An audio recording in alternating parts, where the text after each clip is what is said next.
Okay, tayo po ay magpapatuloy sa ating Sunday School sa pag-aaral ng Canons of Dort. At request sa akin ni Deacon Juni na ipaliwanag itong picture na lagi kong ginagamit sa slides.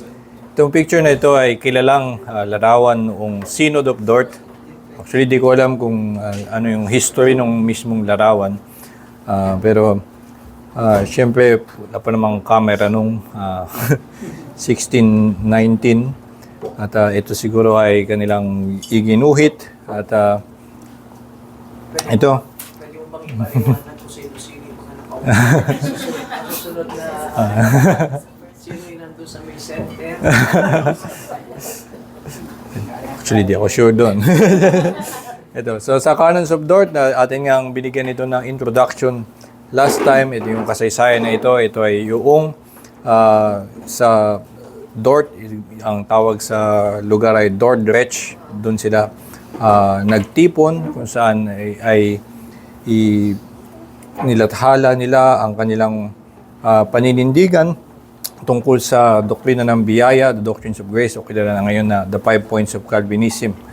Ito nga yung kanilang title, The Judgment of the National Synod of the Reformed Churches of the Netherlands, held at Dordrecht in 1618 to 1619, at which also were present many distinguished Reformed theologians, Great Britain, Electoral Palatinate, Hesse, Switzerland, Wetterau, Geneva, Bremen, and Emden, concerning 5 heads of doctrine in dispute in the Dutch churches. So, dahil dun sa pinagkaguluhan na mga doktrina, yung 5 points of Arminianism, ay ito'y talagang nagkaroon ng controversy sa Dutch churches hanggang sa umabot na kinailangang magtawag ng International Synod dahil nga pati yung mga nasa iba-ibang mga bansa ay kinailangan din na meron ding umabot sa kanilang controversy. Makikita natin sa kanilang mga sulat hanggang mga 1700s, ito ay ina-address nila yung issue ng Arminianism dahil nanatili naman yung pagtuturo na ito. Sila ay nahiwalay doon sa Reformed churches, pero yung kanilang pagtuturo ay nagpatuloy, kaya patuloy itong nilabanan at hanggang sa ngayon, siyempre merong natitirang pagtuturo ng Arminianism. So, yung National Synod, yung Synod yung term na kapag nagtitipon yung maraming mga iglesia, papadala sila ng mga representatives para yung iba't ibang mga iglesia, kanilang mga teologo, mga pastor, ay gagawa ng judgment on an issue. At yun nga yung nangyari doon sa Synod of Dort para pag-usapan itong issue. It was from 1618 to 1619, from November to May. It was 6 months. At ito din ay, ito nga sinabi, nandun ng madami, Great Britain, Electoral Palatinate. Itong Electoral Palatinate ay mga German. At sila actually ay kilala na sa kanila yumabong yung Heidelberg Catechism. Sila din sa kanilang education, yung training na maging concerned sa paano maituro ang mga bagay. Kaya yung mismong Heidelberg Catechism ay designed para maturuan ng isang bata. So ito ay isang paraan na kanila talagang pinag-aralan ano ang mabisang paraan para maipasa ang mga katotohanan. So sila ay pinag-iisipan yun, hindi lamang nalutasin kung ano ang katotohanan, kundi paano ito ibahagi. At yung kanilang naging influensya dito sa Canons of Dort ay na sila rin ang nagbigay ng na-influensya nila yung pagkakakatha ng Canons of Dort na magkaroon ng pansin doon sa paano nga ba natin dapat tinuturo ito. Kaya nga doon sa conclusion of the Canons of Dort, noong kanila nang nailagay into the canons yung mga naging pasya nila tungkol dun sa mga doktrina, dun sa conclusion sabi, the Synod urges all fellow ministers in the gospel of Christ to deal with this teaching in a godly and reverent manner, to do so both in their speaking and writing with a view to the glory of God's name, holiness of life, and the comfort of anxious souls, to think and also speak with Scripture according to the analogy of faith, and finally, to to refrain from all those ways of speaking which go beyond the bounds set for us by the genuine sense of the Holy Scriptures, and which could give impertinent sophists a just occasion to scoff at the teaching of the Reformed churches, or even to bring false accusations against it. So dito, minumungkahi nga nila at binibigyan nila ng kahilingan yung mga tagapagturo na bantayan din nila kung paano nila ibahagi yung kanilang mga conviction tungkol sa predestination, lalo na yung mga doktrina ng biyaya na minsan nagiging controversial, ay kailangang may pag-iingat sa kung paano ito ibahagi. At ito ay iaralin nila kung paano ito maituturo na ang nagiging naidudulot nito ay makapagbigay ng kaaliwan, maturuan silang maging mapagpakumbaba at lalong mapalalim ang kanilang pag-ibig sa Diyos. At hindi na magkakaroon lamang sila ng kinatutuwaang pag-usapan, ng ikinayayabang nila dahil sa kanilang kaalaman. So ganoon ang kanilang concern kung paano ito maibabahagi na tama at na maganda ang maibubunga. Yun ngang 5 points ay ito yung of divine predestination, of the death of Christ and the redemption of men thereby, of the corruption of man, his conversion to God, and the manner thereof, at yung of the perseverance of the saints. So, 5 yan, kahit na 4 lang yung columns, at laging, kahit dun sa chapters ng Canons of Dort, magkasama talaga the 3rd and 4th head of doctrine. At pinagsama nila yun sa of the corruption of man, his conversion to God, and the manner thereof. At 3 yung parang sinabi nila doon sa 3rd and 4th, nandoon yung may depravity, his conversion to God, nandoon din yung irresistible grace, at ano yung paraan na yun. So, yung alam nga natin na 5 points of Calvinism, tinatawag na TULIP, yun yung total depravity, unconditional election, limited atonement, irresistible grace, and perseverance of the saints. Hindi alam kung sino ang nagpauso ng mga pangalan na iyon. Alam natin that nung panahon ni Spurgeon, ay ginagamit niya na yung mismong terms na yon.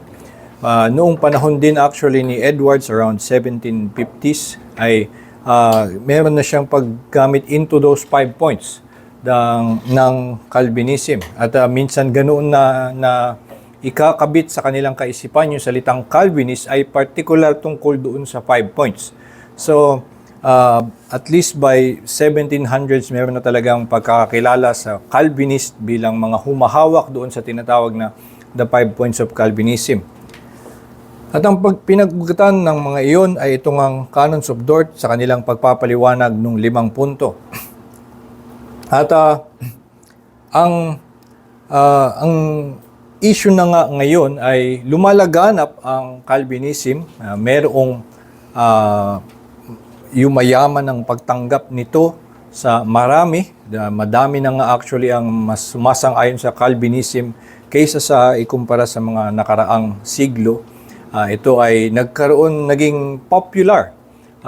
For some reason, medyo naikabit din ito sa pamamagitan ng hindi naman ganun kaaya-ayang kultura ng American evangelicalism, yung celebrity culture, na yung mga pastor ay naging celebrity, naging silang mga tinitingnan na parang mga artista, ganun yung pagtangkilik sa kanila ng mga tao, hindi lamang sa Amerika, pati ng mga iba. Kaya nagkaroon ng celebrity culture. Well, nung sa pag-aaral nga last time sa 2 Corinthians, ay merong nabanggit na the brother who is famous in his preaching of the gospel. Siguro panahon pa lang ng mga Corinthians ay meron ng celebrity preacher. Pero ito ngang nangyayari ngayon ay naging popular, nagkaroon ng pagiging badge of honor ang pagiging mangangaral, at ito ay naging sikat, naging popular to the point of fad. At marami ay natanggap ang Calvinism. Maganda na marami ang nakakadinig ng Calvinism. Pero kadalasan nga ito ay naituturo sa pamamaraan na una mas makitid ang pagkakapresent, mas hindi na ibibigay yung buong lawak ng pagtuturo tungkol sa doctrines of grace at nagkakaroon lamang sila ng mga ideas lalo na doon sa tulip na pinaikli para madaling maunawaan. Ang kadalasan talagang kahit saan, maging sa mga Kristiyano, nung una din akong naging Calvinist at tinatry kong i-bring up sa mga kaibigan, at maging sa mga kaibigan ko naman na talagang may mainit na pagmamahal sa Diyos at may curiosity sa Word of God. Tapos kapag babanggitin mo sa kanila yung unconditional election, talagang parang unfair yun. Ganun talaga ang normal na reaction. Ito'y masasabing meron ding issue in the way that it comes to them, hindi in the usual context that is expected na maituro ang mga bagay na ito, which is basically in the preaching of the regular preaching in the church and also in the catechism within the context of the church. Pero maliban nga din doon ay hindi nga nabibigay yung buong lawak, nabibigyan ito ng particular na emphasis, nagbibigyan ito ng particular na flavor, kadalasan kung sino man yung kanilang napiling celebrity preacher at kung paano ito ituro ng kanilang celebrity preacher, ganun din nila ito maibahagi. At lalo na ngayon, naging actually sa social media, naging mas madaming nakikinig, mas madaming nai-interest kapag ang paraan mo ng pagkakasabi ay provocative. So talagang isasadyain mo na yung pagkakaturo mo ay medyo controversial ang dating. Sa ganung paraan, ito ay mas makakakuha ng atensyon, kaya bibiglain mo na lang. Alam mo ba na bago ka pa nilalang, wala ka pang ginagawa, di ka pa nagkakasala, determinado na kung ikaw ay pupunta sa impyerno o sa langit. So, kapag ganoon mo ang entrada at sasabihin mo palagi na, ganoon mo i-present ang doctrines of grace, ang talaga namang reaction ay controversy. Kaya maganda na pag-aralan yung canons of Dort at kung paano nila pinag-isipan ang pamamaraan ng pagtuturo. Kung tignan nga natin yung dito magsisimula sila sa divine predestination, yun yung first head of doctrine. Noong ginawa nila to, wala naman sa isip nila na gumawa ng isang flower acronym. So hindi naman nila naisip na tara gawin nating magsimula tayo sa T para maging tulip yung ating gagawin. So wala yun sa kanilang isip, meron lang talagang may nagsulat nga ng kanilang mga remonstrance, ng kanilang pagtutol dun sa doctrines of the Reformed Church at sinagot lamang nila yung mga articles. So dun sa first head of doctrine, ang naging una of divine predestination. Kung titignan nga natin, mayroong 18 articles. Makikita natin na mas nilalaliman nila, gusto nila talagang makover lahat ng mga issues about it para hindi ito ma-misunderstand at hindi rin na mababaw lang yung pag-unawa or yung controversial points lang nito ang ilabas, kundi na makita kung ano ang pag-unawa nito na naayon sa banal na kasulatan at nagdudulot ng pag-ibig sa Diyos. Merong articles at merong rejections para din ilinaw ano yung mga hindi pwedeng sabihin, mga unsound words. Merong ganong ginamit na salita si Paul, sinabi niya kay Timothy, follow the pattern of sound words which you have heard from me. So yung pattern of sound words minsan ay ginagamit ng mga modernong teologo ngayon, pati ako, ay na pwedeng tumutukoy sa mga pamamaraan ng pananalita para maihatid mo ng tama at matiwasay ang mga katotohanan. At sa creeds and confessions at yung itong ang canons of Dort ay talagang ikinatha bilang isang pattern of sound words to speak about these doctrines that are hard to understand at madalas nga nagdudulot ng pagtutol sa puso ng mga tao. So, dahil ganoon ang layunin ng Canons of Dort, ang magandang pag-aaral dito ay talagang babasahin lamang natin yung mga articles. Dahil yung mismong pagkakasabi nila ay kanilang sinadya na sabihin sa ganung paraan para ito ay mas makatulong na maunawaan natin ng tama. So sa una, gagawin lang natin ay babasahin ko itong yung sa first head of doctrine. Sa umagang ito, aabot lamang tayo hanggang Article 7. Article 7. So, Canons of Dort, first head of doctrine. Basahin muna natin hanggang Article 5. At mamaya malalaman yung ba't hanggang Article 5. First head of doctrine, ang buong title na sa original ay The Judgment Concerning Divine Predestination, which the Synod declares to be in agreement with the Word of God and accepted till now in the Reformed churches, set forth in several articles. So, yung kanilang ihinahayag ay sa kanilang pananaw, hindi nila pinauso yun nung panahon lamang na yun.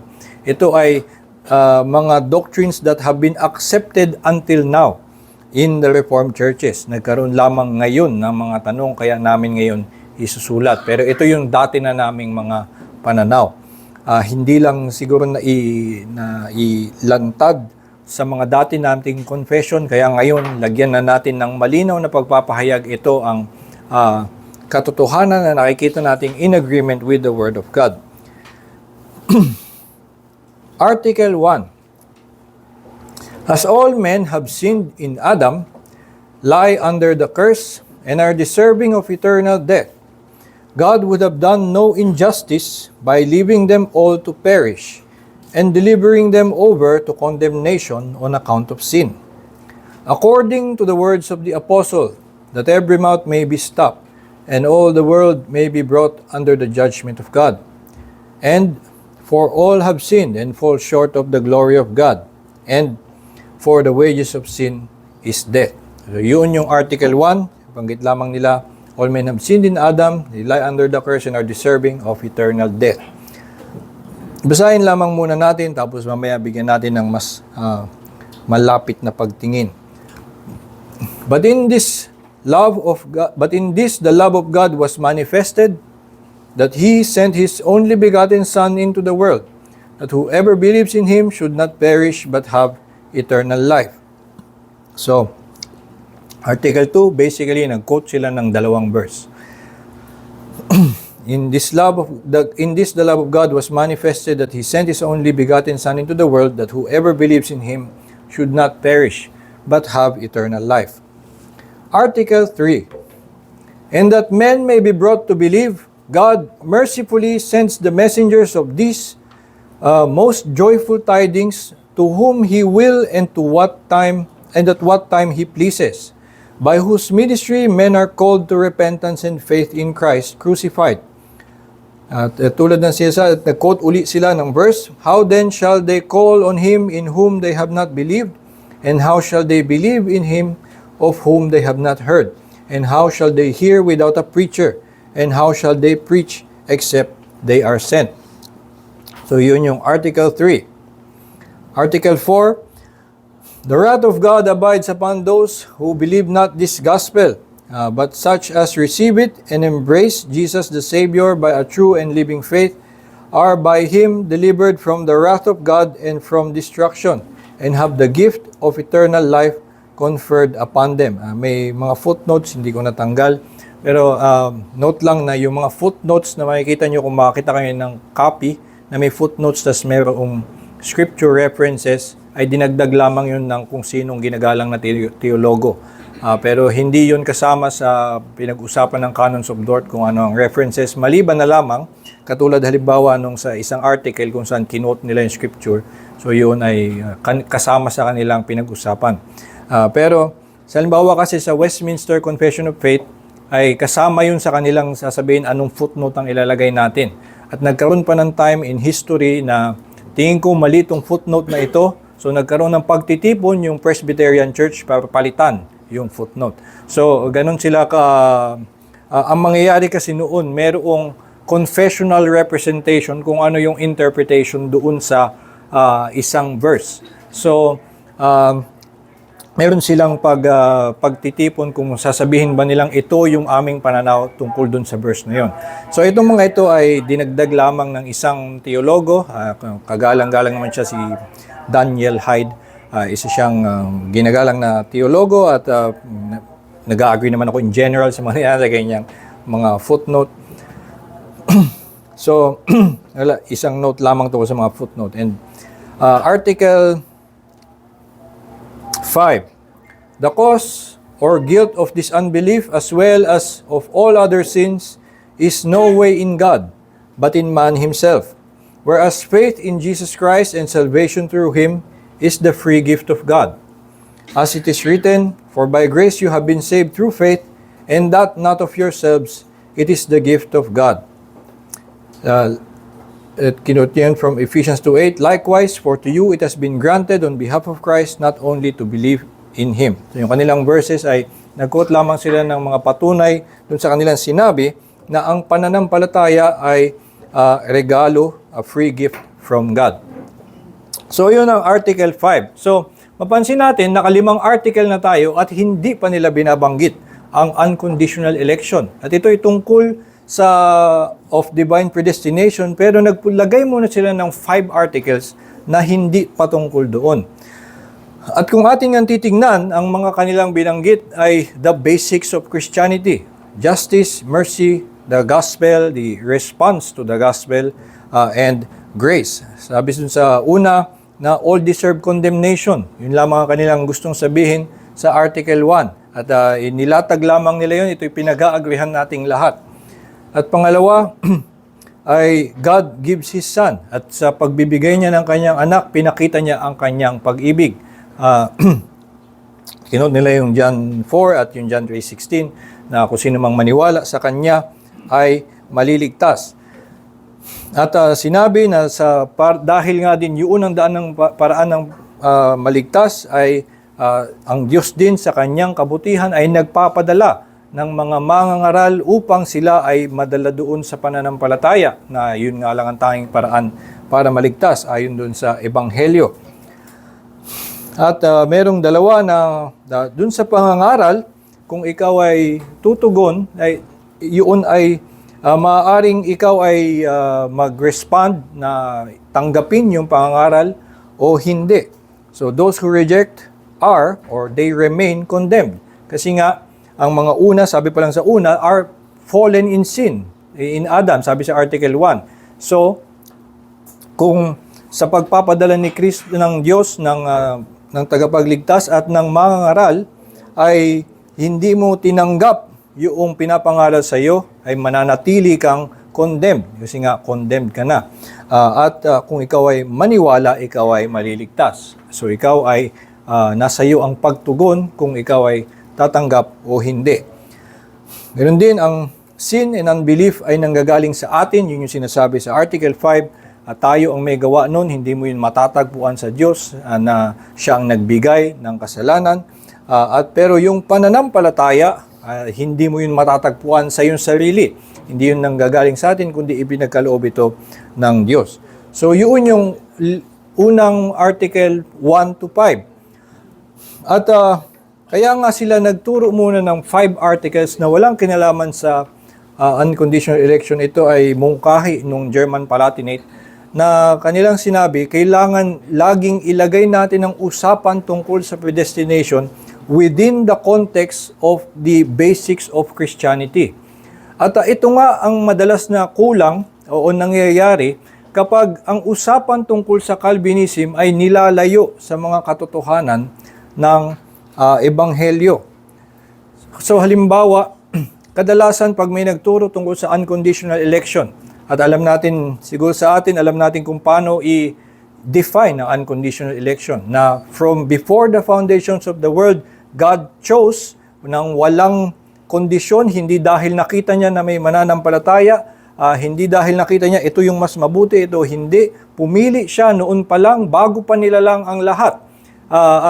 Pinili niya kung sino ang kanyang ililigtas mula dun sa mga makasalanan. So, pag sinabi yon at ang nangyayari usually na iniisip ng mga tao at kanilang objection, so kung ganon, hindi nga ba yun unfair? Di ba? Kasi parang wala pa nga ang tao eh. Bakit meron na siyang pinipili? Meron na siyang iniibig? Pero ang nangyayari nga dito ay ang kinakalimutan yung basics of Christianity na ikaw nga una ay lahat kayong makasalanan. Doon dapat nakakonteksto ang ating usapan.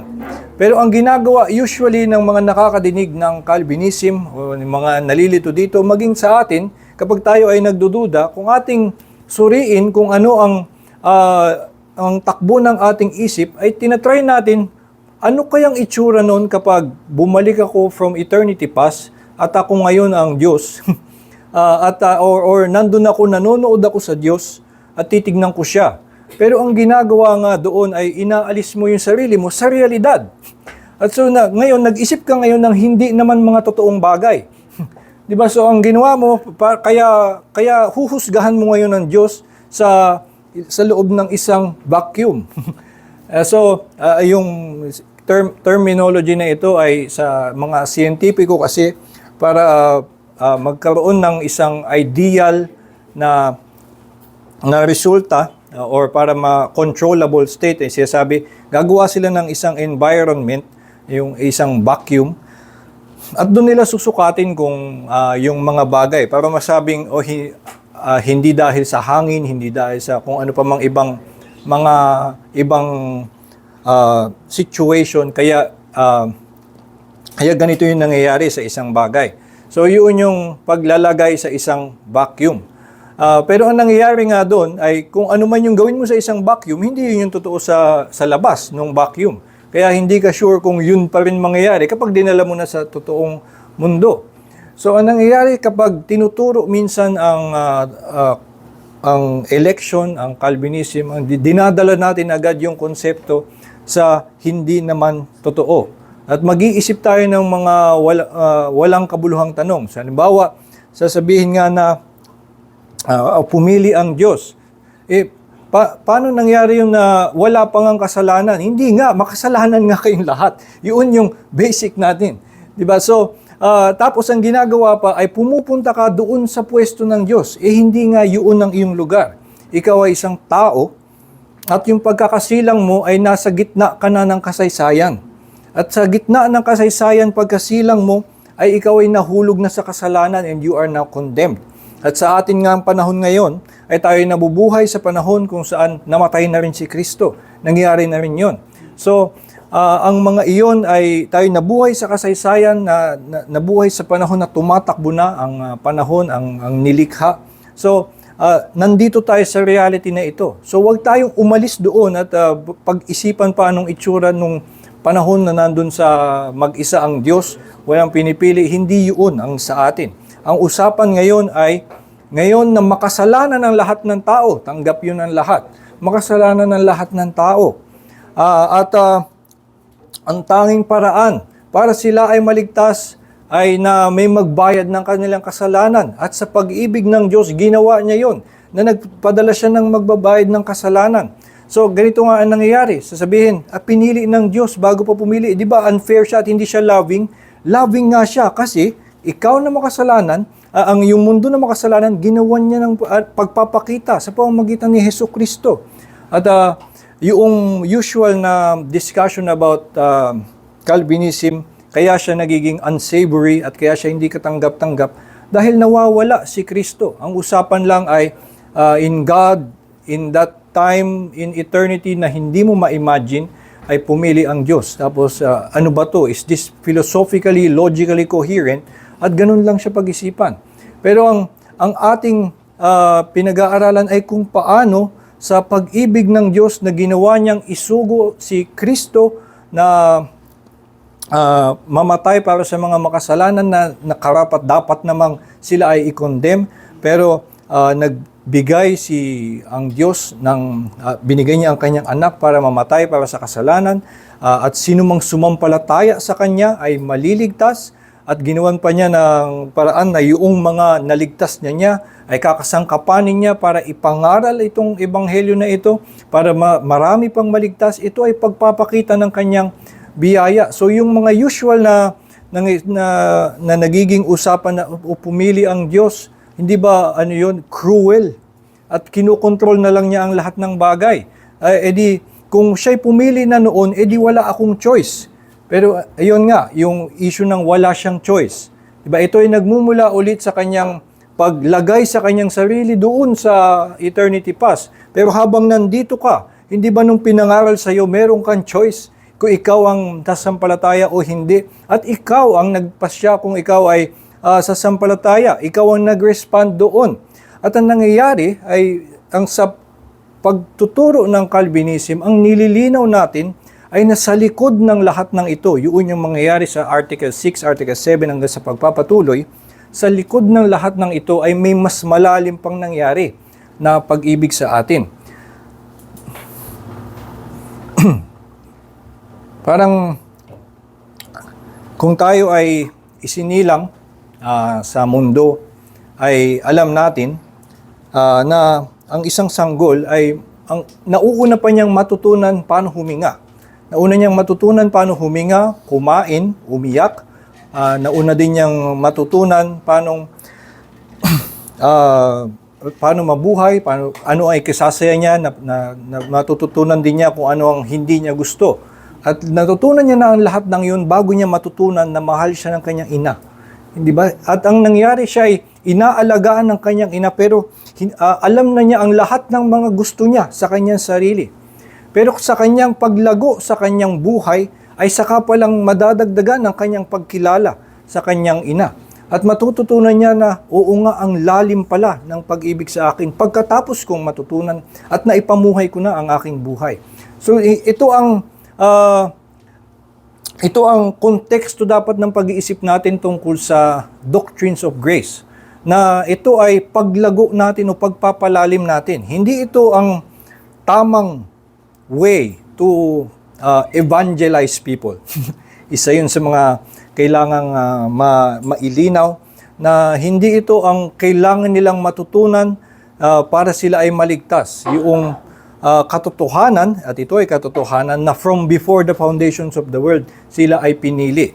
Kundi ang kailangan nilang malaman, sila ay makasalanan. Sa kanilang pagkamakasalanan ay ang tanging paraan para maligtas ay sumampalataya kay Jesucristo. At doon pa lamang nakikita mo na ang lalim ng pag-ibig ng Diyos para sa iyo. At doon sa panimula ng iyong buhay habang nandun ka at matutunan mo bigla ano pang lalim ng mga pag-ibig ng Diyos sa iyo, ano pang ginawa niya nung wala ka pang malay na hindi mo pa natututunan at alam mo pa lamang ay yung mga basics of the Christian faith, pero ang katotohanan pala from before the foundations of the world ay kumilos na siya para ibigin ka. Yun ay lalong lumalim ang iyong kaalaman sa kanyang biyaya. So ganito, laging ilalagay ang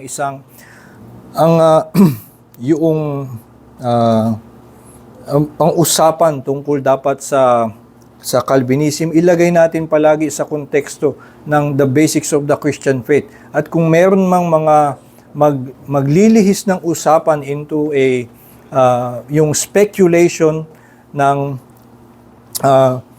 kalagayan ng tao na wala dito, alis nila. So sasabihin nila, di wala akong choice. Hindi nga. Diba? Sabi, pinadalan ka pinadala ng Diyos si Kristo, ikaw ang tatanggap o hindi. Kung ano-ano pa man.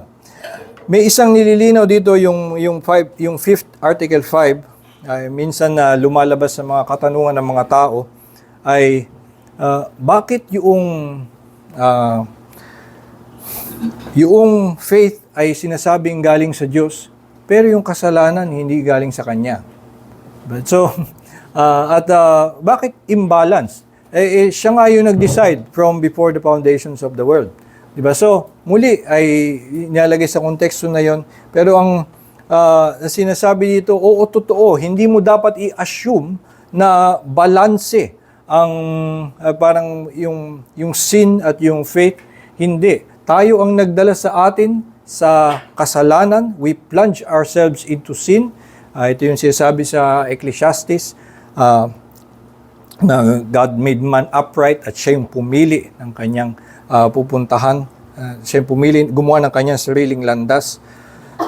So, yung kasalanan, tayo ang may gawa nun. At tayo ay nililigtas ng Diyos from that sinfulness. Kaya yung faith ay galing sa Kanya. At hindi dapat natin hanapin pa yung balanse doon na sa Kanya din galing yung kasalanan. Hindi ganon. So, isa itong pamamaraan ng pagtuturo ng doctrines of grace. Lagi nating wag iiwan yung context of the gospel. At isang prinsipyo na dapat natin tandaan, the gospel is the power of God unto salvation. Yun yung paraan, yung katotohanan na sa pamamagitan ni Hesus Kristo ay mayroong kaligtasan. Yun yung paraan para mapalambot ang puso ng kahit sino. Yun ang paraan para magkaroon ng buhay ang makasalanan na namumuhay sa kanyang pagkamakasalanan. At maging ang mga mananampalataya ay ang ebanghelyo ang paraan para siya ay lumago sa kanyang kaalaman. So wag natin ilayo sa ebanghelyo ang kahit anong usapan, pati ang Calvinism. At kung tayo mag-uusap tungkol sa doctrines of grace, ay ikabit mo palagi kay Kristo at kung paanong ito ay ito ang daan ng ating kaligtasan, kaya't mauunawaan natin na yung unconditional election ay isang mabuting balita para sa atin. Article 6, that some receive the gift of faith from God and others do not receive it, proceeds from God's eternal decree. At yung kinote nila, Acts 15:18, known to God from eternity are all His works, who works all things according to the counsel of His will, according to which decree He graciously softens the hearts of the elect, however obstinate, and inclines them to believe, while He leaves the non-elect in His judgment to their own wickedness and obstinacy. Ipatuloy pa rin to sa Article 6, and herein is especially displayed the profound, the merciful, and at the same time the righteous discrimination between men equally involved in ruin, or that decree of election and reprobation, revealed in the Word of God, which, though men of perverse, impure, and unstable minds wrest it to their own destruction, yet to holy and pious souls affords unspeakable consolation. Yung Article 6 ay dito na binibigyan ng definition yung tinatawag na election and reprobation. Yung kanilang pagkakasabi, some receive the gift of faith from God, others do not receive it, that proceeds from God's eternal decree. Ito ay nagmumula doon. Basahin lang muna natin din ang Article 7. Ito naman ay may definition of election. Election is the unchangeable purpose of God, whereby, before the foundation of the world, He has out of mere grace, according to the sovereign good pleasure of His own will, chosen from the whole human race, which had fallen through their own fault, from their primitive state of uprightness into sin and destruction, a certain number of persons to redemption in Christ, whom He from eternity appointed the mediator and head of the elect and the foundation of salvation. This elect number, though by nature neither better nor more deserving than others, but with them involved in one common misery, God has decreed to give to Christ to be saved by Him, and effectually to call and draw them to His communion by His word and Spirit, to bestow upon them through faith, justification, and sanctification, and having powerfully preserved them in the fellowship of His Son, finally to glorify them for the demonstration of His mercy, and for the praise of the riches of His glorious grace. As it is written, just as He chose us in Him before the foundation of the world, that we should be holy and without blame before Him, in love, having predestined us to adoption as sons by Jesus Christ to Himself, according to the good pleasure of His will, to the praise of the glory of His grace, by which He bestowed grace upon us in the Beloved, And as elsewhere, whom he predestined, these he also called, and whom he called, these he also justified, and whom he justified, these he also glorified. So, bibigyan ko lang ng highlight yung key phrases and words. Dito sa Canons of Dort, they are not made for memorization. Yung Heidelberg Catechism is designed for memorization. So, madami ang mga nakaka-memorize ng Heidelberg Catechism, though not necessarily buo. Pero madaming nakagawa nun. Pati yung mga Westminster Catechism, yun ay designed for memorization. Actually, pati yung ating Baptist Confession of Faith ay maaaring organized kaya mas maikli na para ito ay for memorization. Pero ito kasing Canons of Dort, ang design niya ay explanatory. Ito ay para ipaliwanag ang ilang bagay at lahat ng sulok ay i-cover tungkol sa katuruan. So, ganito hindi natin magagawa na bigyan ng yung pagkakasabi mismo. Pero yung key phrases and words na kanilang pinili, halimbawa, sabi that some receive from God and the gift of faith within time, and the others do not, stems from His eternal decree. Sa ibang pagkakasalin, ang original kasi ng Canons of Dort ay Latin, at yung mga iba ay Dutch. So yun yung mga approved translations. Yung mga English translations ngayon ay gawa ng iba-ibang mga denomination sa Amerika na para sa kanilang sariling paggamit. Pero syempre, ito na nga yung mga kilalang translation. So, ang kanilang ginamit dito ay stems from His eternal decree. At yung pagkakasabi ng isang salin ay proceeds from His eternal decree. At ang hindi nila sinasabi at hindi mo pwedeng sabihin ay it is caused by His eternal decree. Dahil ang maaari mong masabing ito yung pinagmulan ng pagkakaroon ng pananampalataya. Nagsimula ito sa decree ng Diyos from before the foundations of the world. Pero hindi natin dapat sabihin na ito ay yung decree mismo ang nag-cause nito, na nagtulak nito sa iyo. At halimbawa yung kasalanan ay hindi mo masasabing ito ay nag-cause. So in a way, it proceeds from His eternal decree. Ito ay natatanggap na sabihin, even yung mga nangyayari sa mundo ay pagkakasabi sa ating confession, halimbawa sa chapter 3, na God has ordained everything that comes to pass. So maging yung mga kasamaan, maging yung mga malalagim na krimen, ay kasama yun sa decree ng Diyos from eternity. They stem from the decree. Pero hindi dapat ito sabihin na ito'y itinulak ng Diyos dahil hindi mo masasabing sa Diyos nagmula ang kasalanan, that is against the Scripture and also against the nature of God. Walang kasamaan sa Kanya para pagmulan ng kasamaan na makikita sa mundo. Pero masasabing ito ay merong pag-ugat sa Kanyang decree. Hindi natin alam yon at merong sabing article na we should not intrude into the yung tungkol sa mga hindi naman ihinahayag sa atin dahil ito ay tungkol sa Diyos. So hindi natin dapat ilagay pa yung sarili natin sa pwesto ng Diyos. Pero ang mga malinaw na sinasabi sa atin ng Diyos, halimbawa maging ang kamatayan ni Kristo. Ang kamatayan ni Kristo para ito'y mangyari ay merong mga nag-conspire na siya'y patayin. At merong magbe-betray sa kanya. So maraming mga tao ang kumilos, nagkasala at gumawa ng masama laban sa anak ni Kristo. Pero ito din ay pinangyari ng Panginoon. Ito ay by the hand and plan of God, ang pagkakasabi sa Acts chapter 4. So ito ay alam natin na nagmumula sa kanyang decree. It proceeds from or stems from eternal decree. Pero wag nating sabihin that ang Diyos ang nagtutukso sa kasalanan. At sabi dito, the profound, the merciful, and at the same time the righteous discrimination between men equally involved in ruin.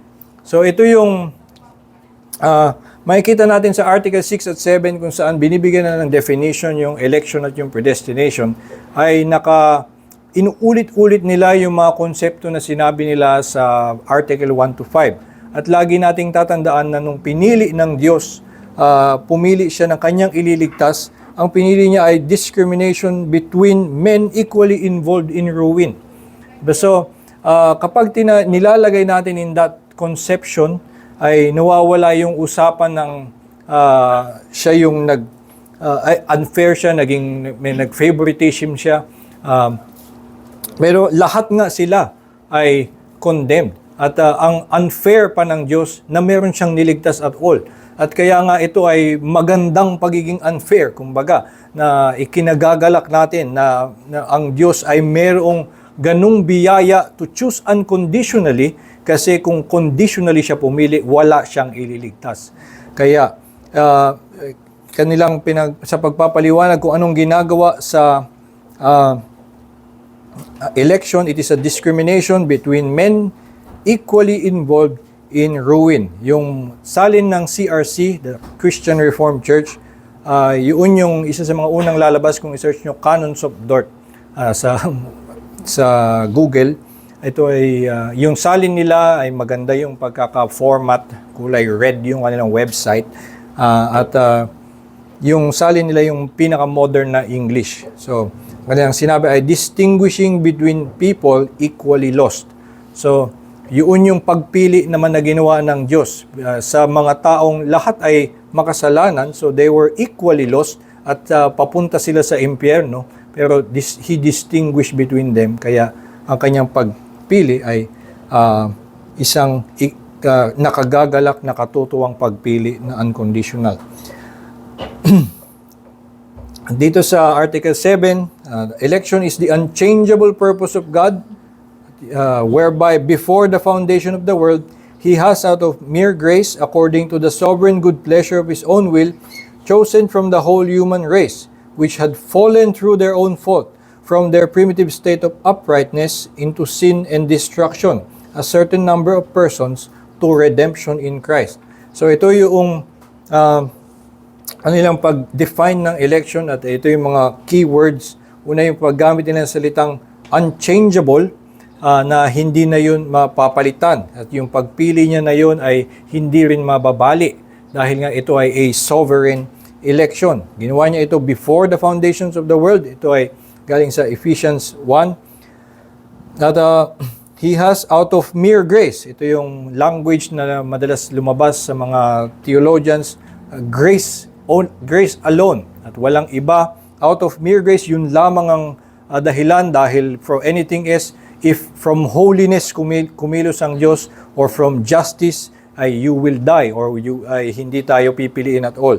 So, out of mere grace, according to the sovereign good pleasure of His own will. Ito yung isa pang another usual language na ginagamit, na good pleasure, itong kanyang sariling kaluguran, at kaluguran niya na magligtas ng mga makasalanan. He chose from the whole human race which had fallen through their own fault. Ito yung the way they speak of election is always yung ganitong language. God chose from those who have fallen through their own fault. At yung pagpili na yun na ginawa ng Diyos ay to redemption in Christ. Ito ay hindi lamang na pinili niya, tapos yung mangyayari sa kanya, yun yung nawawala nga usually, sasabihin, pumili na siya, wala nang choice, o bakit pa nabubuhay yung mga tao. Ang pagpili ng Diyos, ang mangyayari doon ay na maliligtas ka sa pamamagitan ni Kristo. So dadaan ka doon sa ang paraan para ikaw ay iligtas at mangyari sa iyo yung pagpili na ginawa ng Diyos ay na merong mga ngaral sa iyo, sasampalataya ka sa pamamagitan din ng pagkilos ng Diyos, at ikaw ay maliligtas kay Kristo, to redemption in Christ. So ito ay kasama doon sa plano ng Diyos from before, na ikaw ay to be saved in Christ. At ito nga yung pagkakasabi sa ating Baptist Confession of Faith, kung saan pinagsama-sama ang lahat ng yon sa chapter 3, paragraph 5. Those of mankind that are predestinated to life, God before the foundation of the world was laid according to His eternal and immutable purpose, and the secret counsel and good pleasure of His will, hath chosen in Christ unto everlasting glory out of His mere free grace and love, without any other thing in the creature as a condition or cause moving Him thereunto. So, yung ginawa ng Diyos na pumili siya ay it was an eternal and immutable purpose. Ginawa niya ito before the foundation of the world was laid. Ito ay gamit lamang mula sa kaluguran ng kanyang sariling kalooban. Ito ay pinili in Christ. Yung pagpili sa atin ay in Christ, ibig sabihin in consideration of Christ, in that plan to redeem through Christ. So, inisip na ikaw ay makasalanan at ang tanging paraan ay na ikaw ay balutin sa katwiran ni Hesukristo. So, ang pagpili sa iyo ay na ikaw ay iligtas sa pamamagitan ng kamatayan ni Hesukristo. At walang dahilan in you, in the creature, without anything in the creature as a condition or cause moving him thereunto. So, hindi na yung creature himself has anything in him na nakita ng Diyos, ay ito sasampalataya siya, ito hindi siya sasampalataya, kaya ito ang aking pipiliin. Or ito sasampalataya siya pero hindi siya mananatili, kaya hindi ko siya pipiliin. Hindi ganon. Kundi itong mga to ay mga makasalanan, pipili ako, wala silang pag-asa kundi ko sila pipiliin. Out of condition, walang condition in them na moving him thereunto. Walang nagpakilos sa Diyos na galing sa atin, kundi God from grace ay siya ang nagpasya na tayo ay iligtas. So, sabi sa Canons of Dort 1:14, dito ako magtatapos, as the doctrine of divine election by the most wise counsel of God was declared by the prophets, by Christ Himself, and by the apostles, and is clearly revealed in the scriptures, both of the Old and the New Testament.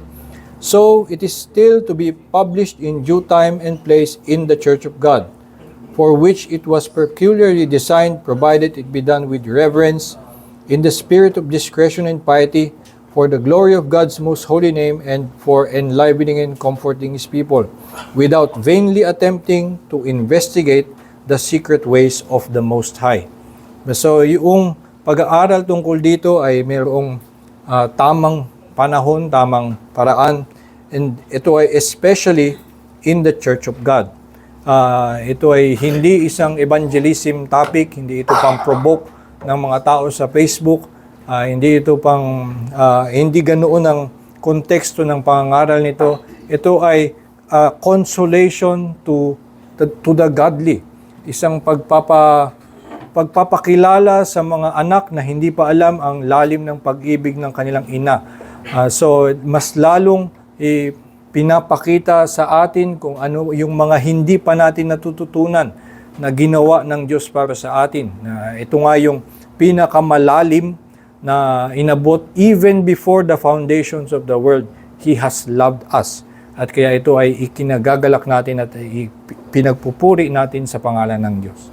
So, mayroon ba kayong comments or question?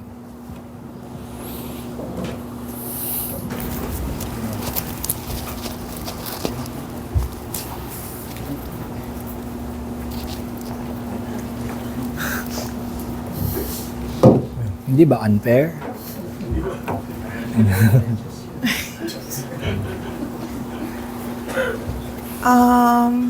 Just to recall, were there elected persons in the Covenant of Works? Was there may election ba na nangyari in the Covenant of Works? May election ba nangyari sa Covenant of Works? I mean, were there persons or were there elected persons in the Covenant of Works?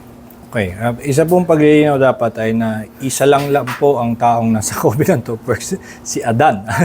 Okay. I mean, in the Old Testament. Ayun po, yan. Apo. So, noong merong elected people, lahat ng mga naligtas from since Adam, ay yun lamang ligtas. At yun nga din yung definition ng election, ang pinili ng Diyos, sila lamang ang mga naligtas. Or lahat ng mga naligtas, sila ay mga pinili ng Diyos na hindi lang nila nalaman yun necessarily. Pero yes, all who were ever saved were elected by God. So, including Abraham, everyone, yes, they were elected. Even some of the stubborn Israelites before? Yes, kasi nga, even the stubborn Christians ngayon ay pinili din ng mga ng Diyos. So yes, the stubborn Israelites ay pinili din. Basta mga naligtas. Pero merong mga, kung meron man sa yung tinutukoy na Israelites that they were rebellious, basta yung mga mga hindi actually kasama sa the true Israel, yung sinabi ni Paul, not all Israel is Israel. That actually yung Israel in Hebrew means chosen by God. So not all those who were chosen by God, yung kasing pangalan, are actually chosen by God. So yung tinutukoy doon na hindi lahat ng mga nasa Israel na bayan ay actually pinili ng Diyos. So yung tinatawag minsan na the remnant, sila yung lumalabas na actually pinili ng Diyos. Pero hindi rin necessarily na hindi natin alam itong mga to na for sure at mapapangalanan kung sino yung mga sa mga halimbawang mukhang pinarusahan o pinagalitan ay mayroon bang naligtas. Kasi minsan, halimbawa sa 1 Corinthians 11 ay sabi magbibigay ng judgment ang Diyos doon dahil sa Lord's Supper.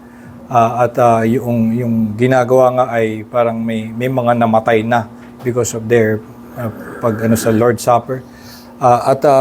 Hindi ibig sabihin nun na yung judgment na yun ay hindi ka elect or na hindi ka naligtas. Kundi pinarusahan ka, dinisiplina ka, at maaaring ang ibig sabihin ay kinuha ka na ng Diyos para hindi ka na magkasala pang lalo. So, minsan ganun ang judgment ng Diyos at madami, halimbawa, si Solomon ay famously madumi ang buhay.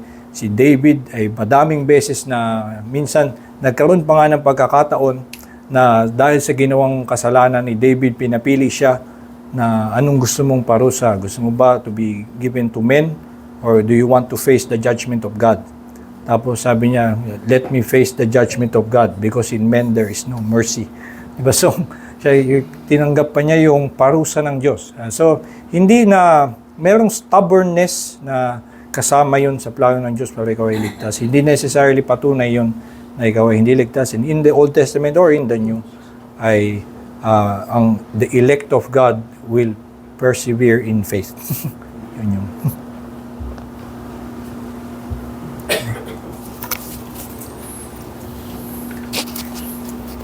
Thank you ulit sa lecture natin, Brother IE. Ko lang, parang nire-recall ko kasi yung sa Ephesians 1:4-6 kanina na nabanggit mo, bago yung Romans 8:30. Yung sa dulo lang kasi, parang sinabi niya, di ba, by which He freely made us pleasing to Himself, which is God the Father, in His beloved. Ano ibig sabihin nun, nung beloved na yon? Pa-clarify lang. And tapos pag binanggit natin yung chain of redemption or golden chain of redemption, those whom He predestined. Kung papansinin natin, puro past tense, bro. He called, di ba? He justified, then He glorified. Paano yun? Di ba? Kumbaga, sure na yung glorification natin. Parang lumalabas ba? Or ano yung explanation? Bakit parang past tense lahat? Yun lang siguro, bro. Okay, yung dito sa in the beloved, ang tinutukoy dyan ay si Kristo. Siya yung the beloved, the Son in whom I am well pleased, and here's my Son whom I love. As minsan, ito nga sinasabi sa atin, He who has blessed us in Christ with every spiritual blessing in the heavenly places. Tapos lahat ng mga susunod ay paglilista ni Pablo ng iba-ibang mga blessings that He has blessed us in Christ. So, gumamit siya ng mga ibang terms. He chose us in Him before the foundations of the world.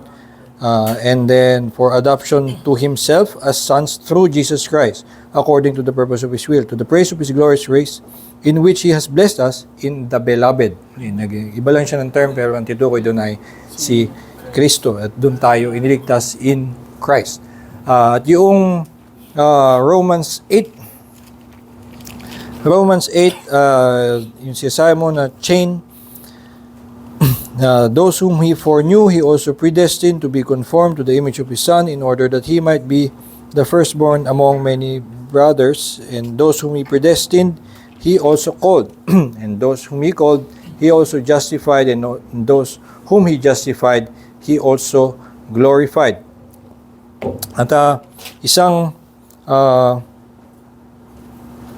isang tinutukoy dito, isang way to understand this, una ay tinutukoy niya ay the people of the past. Yung isang malinaw na pag-describe niya about the tawag dito, nung Israel at kung paano yung mga namatay.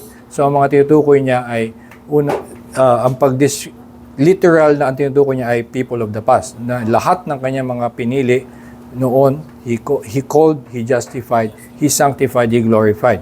At yung analogy doon is to apply it to you, to us, na ito yung ginawa ng Diyos to everyone, to all that he called, ginawa niya, at totoo rin yan sa atin. Diba? So, tayo rin will be glorified. Kaya yun yung kanyang magiging argument pagdating sa lahat ng iba pang mga mangyayari, na ito yung lahat ng iba pa niyang mga sasabihin, ito yung totoong mangyayari sa atin. Sigurado tayo sa mga kaharapin natin because ito yung alam natin about God, na ito ang kanyang pagkilos. Yan. So, isang paliwanag yon kung bakit lahat past tense. Ang isa pa ay kung paanong sigurado ka lamang na in a way that God's actions are outside of time, and there is a certainty about his calling, election, justification, sanctification, and glorification. You can speak of it in the perfect form. Minsan is the past tense. So, kaya we speak of ourselves also as sanctified and glorified in a way, pero only in a manner of speaking.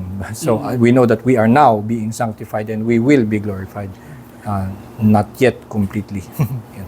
Siguro last question lang, bro. Yung napansin ko lang din at natutunan ko din mula sa iyo kanina dun sa sa lesson natin, na parang yung mga nakakarinig lagi ng pag naririnig nila yung predestination, no? Matik kaagad kinakabit kaagad nila, nilalabelan ka kaagad na ay Calvinisto. Di ba? Parang ganun. Which is sa akin nung una, hindi ko nga alam na Calvinism yun eh. Ang alam ko lang talaga siya, nabasa ko siya sa Romans, 'di ba, sa Ephesians. Nabasa ko siya. Baga medyo parang naiinis lang ako nung mga time na unang nare-reform ako. Hindi ko alam talaga na ganun pala yung reformation or yung reform, na talagang yung mga anti-Calvinist, talagang ang gagawin nila, label ka kagad kapag nakarinig sila nung ganun, yung predestination, election, ay ito, Calvinisto, parang idudugtong kaagad nila dun sa label na yun. And ang sa akin lang, parang curious lang ako, bro. Minsan, pag nakaka-encounter ka ng mga ganun, ng mga anti-Calvinist, kaya mo ba i-dismantle yung mga ganun?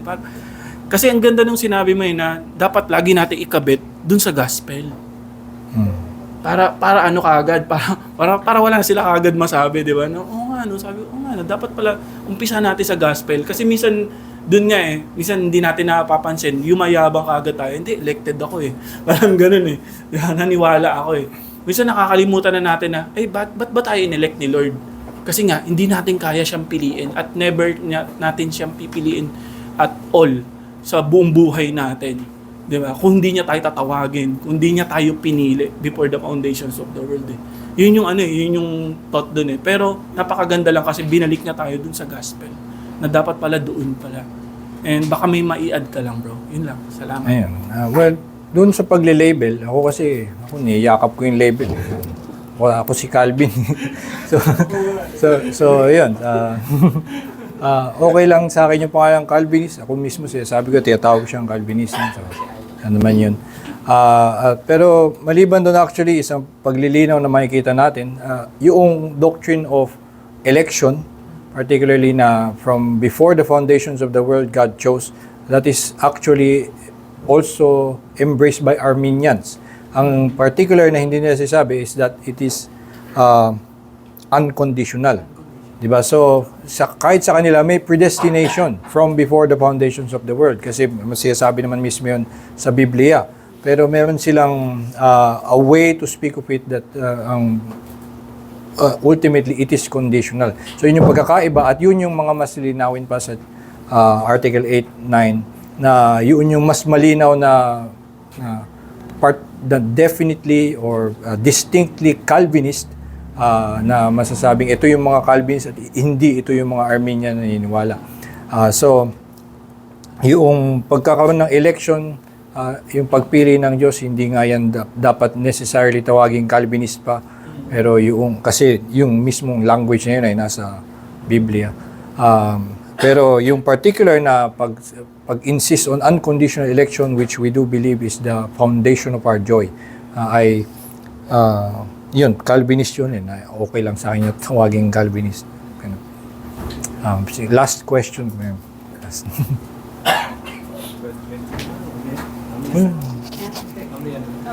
Sige.